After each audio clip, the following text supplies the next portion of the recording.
Assalamualaikum warahmatullahi wabarakatuh. Bapak para jamaah yang dimuliakan oleh Allah, ujung daripada puasa atau target daripada puasa kita adalah la'allakum tattaqun. Mudah-mudahan kita menjadi orang-orang yang bertakwa. Orang-orang yang bertakwa itu adalah orang-orang yang melihat segala sesuatu dari sudut pandang Allah.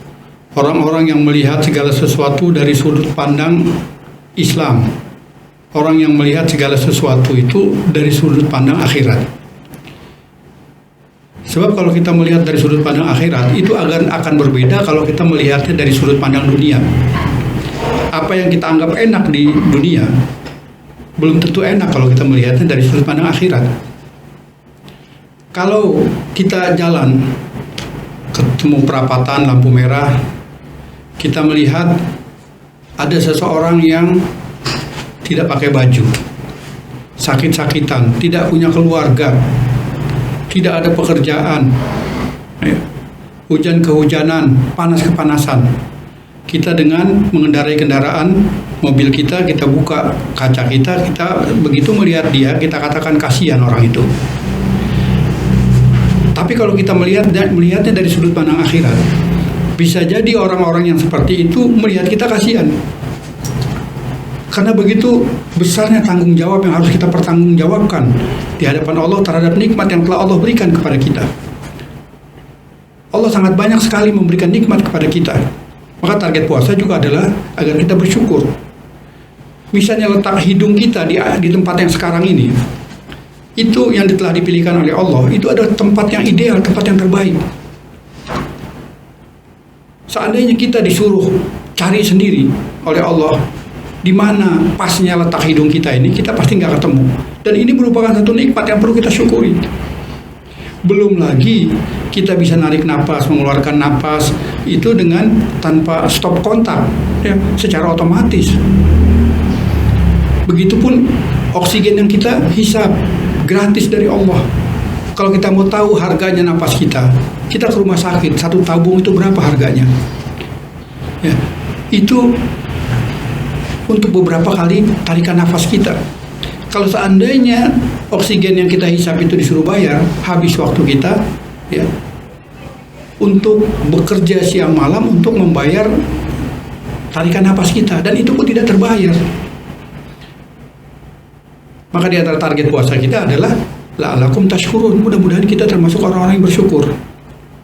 Tapi kalau kita katakan kita melihat segala sesuatu dari sudut pandang Allah, dari sudut pandang Islam, dari sudut pandang akhirat, banyak orang yang mengatakan, wah, terlalu fanatik. Padahal Allah mengajarkan kita agar kita menjadi orang fanatik. Karena orang yang tidak fanatik adalah orang yang ragu terhadap Islam. Maka Allah katakan dalam surat Al-Imran, ya ahlal kitab ta'alau ila kalimatin sawa bainana wa bainakum alla na'budu illallah wala nusyrika bi syai'an wala yattakhidha ba'duna ba'dan arbaba min dunillah fa in tawalla faqulu isyhadu bi anna muslimun. Saksikan kami orang-orang beriman. Allah mengajarkan kita agar kita bangga kepada keislaman kita, bangga kepada agama kita. Tapi sayang di dalam masyarakat kita banyak yang suka kita lihat baik di televisi maupun dalam obrolan sehari-hari. Ya, jangan lagi kita melihat segala sesuatu dari sudut pandang akhirat, melihat segala sesuatu dari sudut pandang Islam. Kadang-kadang menyebut nama Allah pun kita masih malu-malu. Kita masih lebih senang kalau menyebutnya itu saya bagaimana yang di atas. Yang di atas kan banyak. Ada genteng, ada pohon kelapa dan lain sebagainya. Padahal kalimat Allah itu adalah kalimat yang paling sempurna di dalam bahasa Arab, apalagi bahasa lain.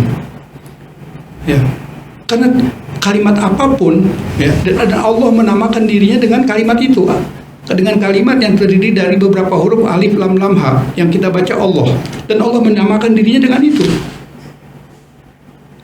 Misalnya Allahu nur samawati wal ard, Allah cahaya langit dan bumi. Misalnya satu huruf kita buang, yang tersisa lam lam ha, kita baca lillahi lillah. Allah pun menamakan dirinya dengan itu, lillahi ma fis samawati wa ma fil ard. Milik Allah apa yang ada di langit dan di bumi, tidak merubah kesempurnaan maknanya. Misalnya satu huruf lagi kita buang, lamnya lagi kita buang, yang tersisa adalah lam dan ha, kita baca lahu. Itu pun Allah menamakan dirinya dengan itu. Lahu mulku samawati wal ard. Ya, milik Allah kerajaan langit dan bumi. Tidak merubah kesempurnaan arti maknanya. Misalnya satu huruf lagi kita buang, lamnya kita buang, tersisa adalah ha. Allah pun menamakan dirinya dengan itu. Innahu huwas samiul basir dan lain sebagainya. Jadi kalimat Allah itu adalah kalimat yang paling sempurna. Dan Allah menamakan dengan itu. Maka kita pun harus mengucapkannya dengan sepenuh hati dan penuh kebanggaan. Jangan takut kalau dibilang orang fanatik. Dan juga orang-orang yang bertakwa adalah orang yang melihat segala sesuatu itu dari sudut pandang akhirat. Sebab kalau kita melihatnya dari sudut pandang akhirat akan berbeda jika kita melihatnya dari sudut pandang dunia. Pernah ada satu kisah di zaman Nabi Sulaiman. Ada seorang petani miskin yang hidupnya susah, penuh kesulitan, sambil mencangkul dia mengatakan, kalau seandainya Sulaiman tahu tentang aku, niscaya dia akan mengatakan bahwa aku lebih baik dari dia.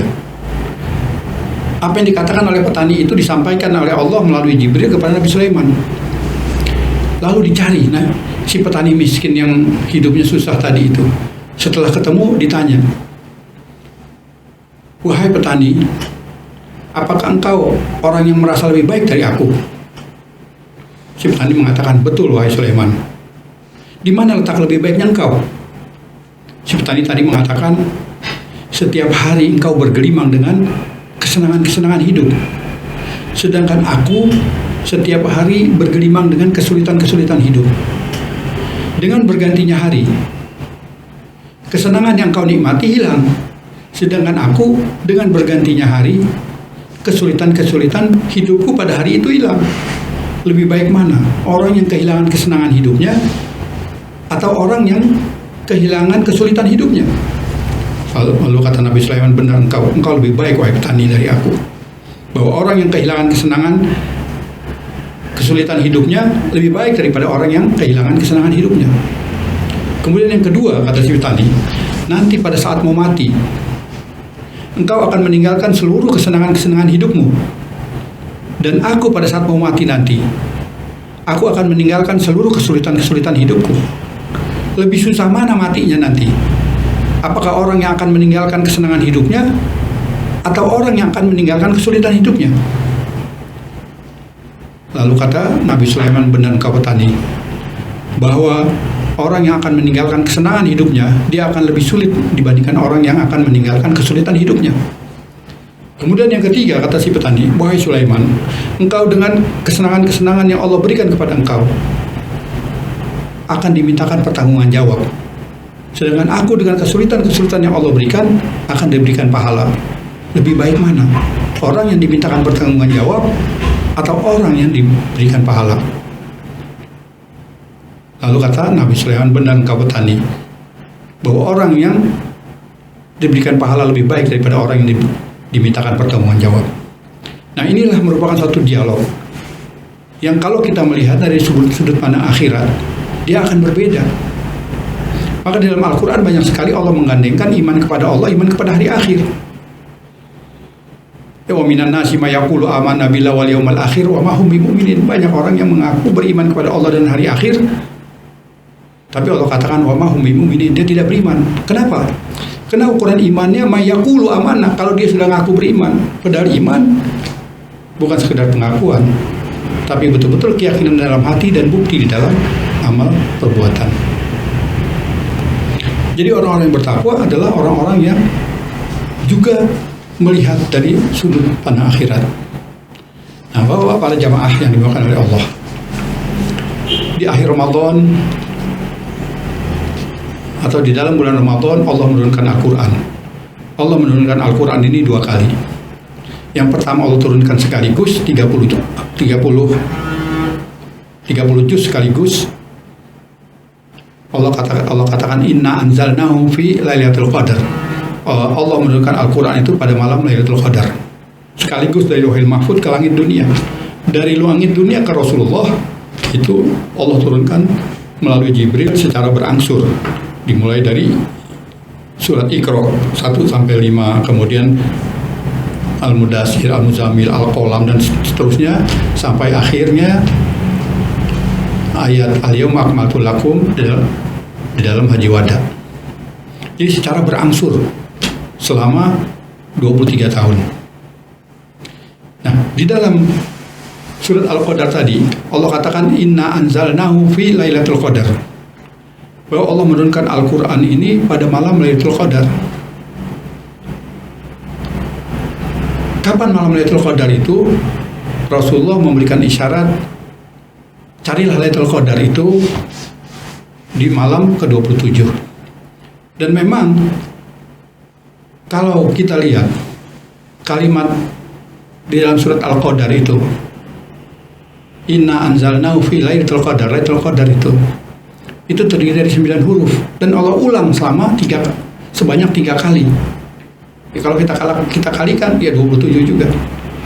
Inna anzalnahu fi lailatul qadar. Allah telah menurunkan Al-Qur'an itu pada malam Lailatul Qadar, pada malam kemuliaan. Siapa yang dimuliakan dengan Al-Qur'an? Yaitu Rasulullah dan umatnya. Maka orang-orang yang dekat dengan Al-Qur'an, dia menjadi orang-orang yang mulia, menjadi orang-orang yang utama. Malam diturunkannya Al-Quran menjadi malam kemuliaan. Jibril yang membawa Quran menjadi malaikat yang utama. Rasulullah yang menerima Al-Quran menjadi Rasul yang utama. Bulan diturunkan Al-Quran menjadi bulan yang utama. Syahrul Ramadan alladzi unzila fil Quran. Jadi yang dekat dengan Al-Quran, dia akan mendapatkan keutamaan dan kemuliaan. Orang yang hafal Quran, jasadnya juga akan dimuliakan oleh Allah. Tidak hancur dimakan bumi, akan utuh walaupun sudah bertahun-tahun. Dan kalau kita melihat ya bagaimana para ulama itu terhadap orang-orang yang menghafal Quran, mereka mengatakan orang yang paling jernih akalnya adalah orang yang hafal Quran, orang yang membaca Quran, orang yang menghafal Quran. Orang yang paling kuat ingatannya adalah orang yang menghafal Quran dan lain sebagainya. Inna anzalnahu fi lailatul qadar. Sesungguhnya Al-Quran itu diturunkan pada malam Lailatul Qadar. Al-Qadar juga berarti sempit. Selain daripada mulia, Al-Qadar juga berarti sempit. Seperti Allah katakan, innallaha yabsutur rizqa liman yasha' wa yaqdir. Allah meluaskan rezeki dan menyempitkan. Mengapa Al-Qadar juga disebut hari atau malam kesempitan? Karena pada saat diturunkan Al-Quran itu, pada malam Lailatul Qadar itu, bumi ini merasa sempit karena berdesak-desakannya malaikat yang turun ke bumi. Tanazzalul malaikatu warruh fiha biizni rabbihim min kulli amr. Ya, untuk memberikan keizinan kepada makhluknya untuk semua urusan. Dan bapak-bapak para jamaah rahimakumullah, Lailatul Qadar itu adalah satu momen yang singkat yang membawa perubahan pada orang yang mendapatkan Lailatul Qadar itu.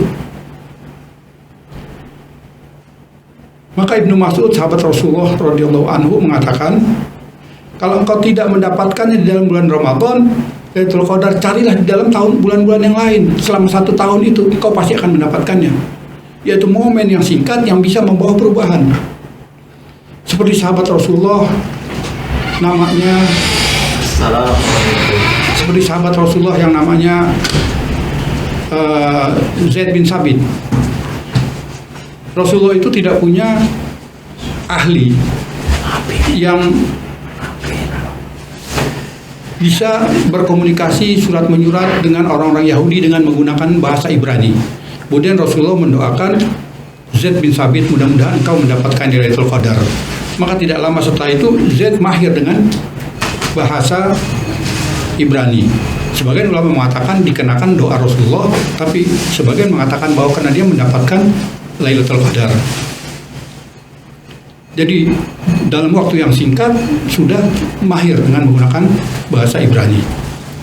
Juga Umar bin Khattab, ya, di dalam surat Toha, dari orang-orang yang niatnya datang ke tempat adiknya karena ada informasi bahwa Fatimah dan Sa'id telah iparnya sudah masuk Islam. Kemudian Umar bin Khattab datang setelah melihat surat Toha, langsung bahkan menyatakan keislamannya. Dia ada momen singkat yang membawa perubahan. Begitu juga ada seorang ulama, Malik bin Dinar. dari seorang penjahat begitu dia mendengar ayat alam ya'nil ladina amanu antakhsha qulubuhum li dzikrillah dalam surat Al-Hadid. Belumkah sampai saatnya bagi orang-orang yang beriman itu untuk zikir kepada Allah, untuk ingat kepada Allah. Maka dia tinggalkan perbuatan yang jahatnya, yang tidak benarnya, kemudian dia memperdalam agama, menjadi orang yang benar, bertaubat, dan akhirnya menjadi seorang ulama. Kemudian yang berpendapat seperti Ibnu Mas'ud juga Imam Abu Hanifah. Dia pun mengatakan yang sama seperti Ibnu Mas'ud. Kemudian di Mesir juga ada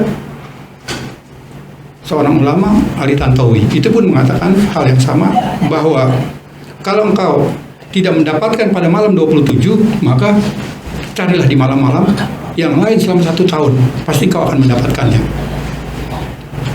Nah, Bapak-bapak para jamaah yang dimuliakan oleh Allah, mudah-mudahan di dalam saat-saat akhir Ramadan ini kita bisa terus melaksanakan amal-amal soleh sebagaimana yang dianjurkan, dan mudah-mudahan kita orang-orang yang berpuasa, yang banyak berdoa, berzikir, baca Quran, itikaf dan sebagainya adalah orang-orang yang punya peluang untuk mendapatkan Lailatul Qadar.